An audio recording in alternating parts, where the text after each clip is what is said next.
네, 안녕하세요. 푸돈싸입니다. 프리미어리그 26라운드 맨시티와 토트넘의 경기. 펩이 경기 전에 인터뷰에서 상위권에 있는 팀이 4연패를 하는 건 쉽지 않은 일이다 라고 했는데 진짜 토트넘이 연패를 끊고 경기에서 승리했습니다. 경기 분석 바로 가시죠. 레고. 먼저 라인업을 살펴보면 토트넘 변화가 있었습니다. 센터백 라인에 다이어가 돌아오면서 산체스가 나오지 않았고 중원에는 윙크스 대신 호이비에르, 공격 쪽에는 모우라 대신 클루셉스키가 나왔습니다. 맨시티는 주중에 있었던 챔스 경기와 마찬가지로 필포든이 펄스9 역할을 수행했고 스포르팅과의 경기와 달리 귄도완과 워커가 선발로 나왔습니다. 경기는 사실 당연히 토트넘의 이전 경기들과는 많이 달랐습니다. 상대가 맨시티니까요. 전방 압박은 고사하고 수비적으로 경기에 나섰는데 손흥민 선수도 많이 내려와서 수비에 가담하는 모습이었는데 히트맨만 보더라도 토트넘 진영에서 액션이 많은 모습이죠. 맨시티는 전방 압박에 약한 토트넘을 상대로 초반부터 강하게 전방 압박을 펼쳤습니다. 그 결과 맨시티가 전방 압박을 하면 토트넘은 이겨내지 못하고 롱볼을 시도하고 그럼 자연스럽게 맨시티가 공격권을 차지하고 이런 장면들이 전반 내내 반복됐는데 경기 초반 3분에 딱 한 번 토트넘이 빌드업에서 풀어낸 장면이 득점으로 이어졌습니다. 전방 압박을 당하면서 토트넘이 오른쪽으로 몰린 상황에서 로메로가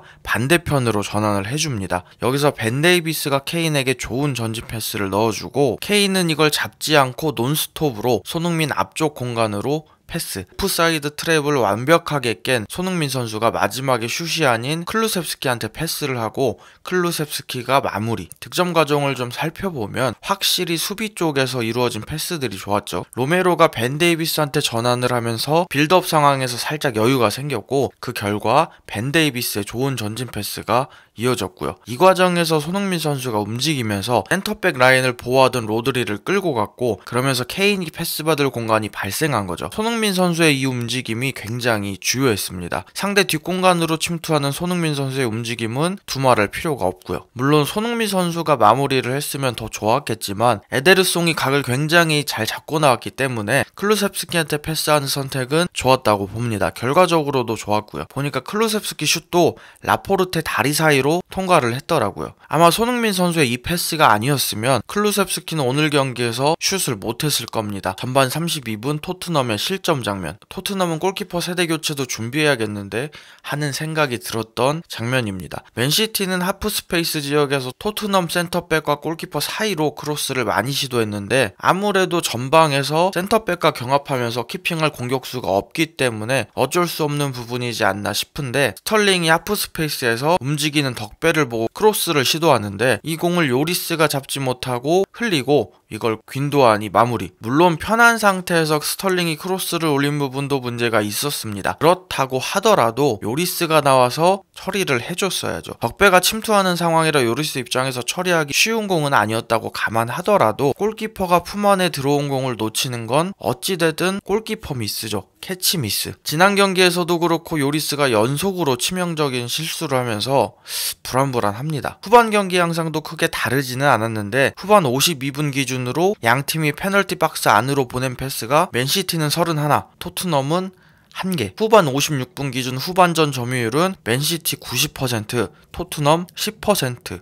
진짜 어마어마하죠. 이 상황에서 마찬가지로 토트넘이 전방 압박을 딱 한 번 풀어내자 이번에도 득점이 나왔습니다. 이번에는 에메르송이 케인에게 전진 패스를 하고 케인이 손흥민한테 패스하는데 이걸 디아스가 클리어링 하는데 이 공을 세세뇽이 다시 잡아서 손흥민 선수한테 줍니다. 그 사이 케인은 공을 달라고 외치면서 박스 안으로 침투하고 손흥민 선수가 이 움직임을 놓치지 않고 크로스 이후 케인이 마무리. 이 골도 보기에는 굉장히 간단하고 쉬워 보이는데 분석을 해보면 케인이 박스 안으로 들어가기 전에 라포르테가 주변을 계속 확인합니다. 라포르테가 확인할 때만 해도 케인이 옆에 없었어요. 그리고 그 사이 케인과 함께 호이베르가 라포르테 앞쪽으로 움직임을 가져가면서 라포르테는 자연스럽게 호이베르 쪽으로 시선을 뺏기는 거죠. 그 사이 케인은 라포르테와 칸셀로 사이로 들어가서 손흥민 선수의 정확한 크로스를 받아 마무리. 역습 장면에서 손흥민 선수가 침투하고 케인 케인이 패스하고 마무리까지 하는 장면도 있었고, 손흥민 선수가 케인 발밑으로 좋은 패스를 넣어주면서 케인에게 빅찬스를 만들어주기도 했고요. 65분에는 요리스가 균도안의 좋은 가마차기를 슈퍼세이브하면서 실수를 만회하는 장면도 있었습니다. 손흥민 선수는 79분에 모우라와 교체 아웃이 됐는데 89분에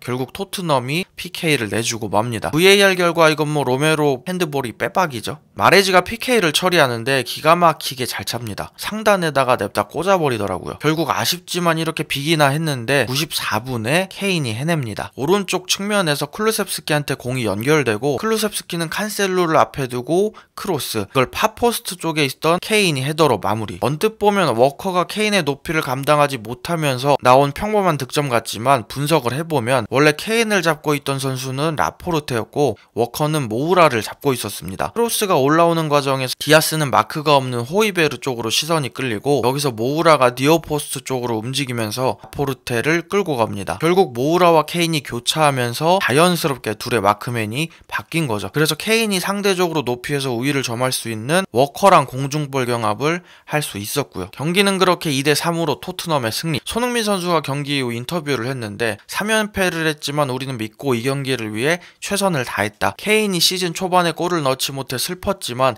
케인은 항상 팀을 위해 최선을 다했다. 케인은 믿을 수 없는 선수이자 놀라운 사람이다. 케인과 함께 뛰는 건 큰 영광이다. 펩은 경기 후 인터뷰에서 세 번째 실점 장면은 수비가 별로였다. 손흥민과 케인이 뒤에서 뛰어들어오면 막기 어렵다. 토트넘은 환상적인 팀과 감독을 가지고 있다. 우리에게 공간이 너무 없었고 토트넘이 공격할 때마다 케인은 항상 좋은 키핑을 보여줬다. 콘테 감독도 인터뷰에서 케인을 칭찬했습니다. 케인은 우리에게 아주 중요한 선수다. 오늘 스트라이커 역할을 아주 잘했고 키핑을 아주 잘해줬다. 콘테 감독은 오늘 승리로 맨시티의 리그 15경기 무패 기록을 저지했고 손흥민 선수 체력 안배까지 하면서 승리를 기록했습니다. 특히 오늘 경기에서 점유율이 72대 28이었는데 선수비 후 역습 선택이 굉장히 좋았죠. 선발로 내보낸 클루셉스키와 호이베르도 스탯을 보면 수비적으로 괜찮았고요. 그리고 맨시티가 이번 시즌에 딱 3번 졌는데 공교롭게도 2패가 바로 토트넘입니다. 토트넘의 다음 경기는 24일 새벽 4시 반 벌리와의 경기입니다. 부족한 영상 봐주셔서 감사합니다.